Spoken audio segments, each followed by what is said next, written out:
কপাল খারাপ হয় না তখন চারিদিকেই খারাপ হয়। যতই ভালো মানে কিছু করি না কেন আমার ওই ব্যাড লাগি যায় সবসময়। এত কষ্ট করে আমি স্ট্যান্ডটা কিনেছি, হলো 2 মাসের মতো হলো স্ট্যান্ডটা কেনার। আমার ভালোই ভিডিও করি এটা দিয়ে, আমার মানে আমার সুবিধা হয়েছে, সব জায়গায় নিয়ে যাওয়ার সুবিধা হয়েছে, রাখার সুবিধা হয়ে গেছে, মানে বেশ ভালোই আমার সুবিধা হয়েছিল এটা।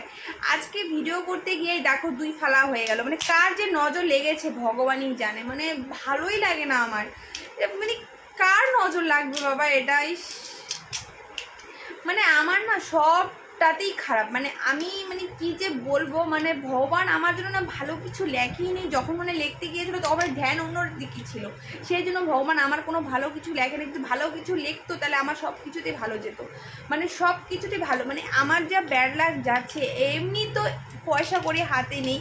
250 টাকা দিয়ে এটা আমি কিনেছিলাম, 250 টাকা দিয়ে, মানে বা আমাদের গরিব মানুষ বাবা, আমাদের অত দামি জিনিস নেওয়াও আমাদের সম্ভব না, আর এত টাকা ইনকামও করি না যে আমরা অনেক বড় 4000 5000 টাকা দিয়ে সেলফি স্টিক নিব, সব কিছু নিব, ক্যামেরা রাখার জন্য ভালো কিছু নিব, ভালো একটা ফোন নিব। আমাদের কাছে এতটা পয়সা হাতে নেই যে এগুলো নেওয়ার।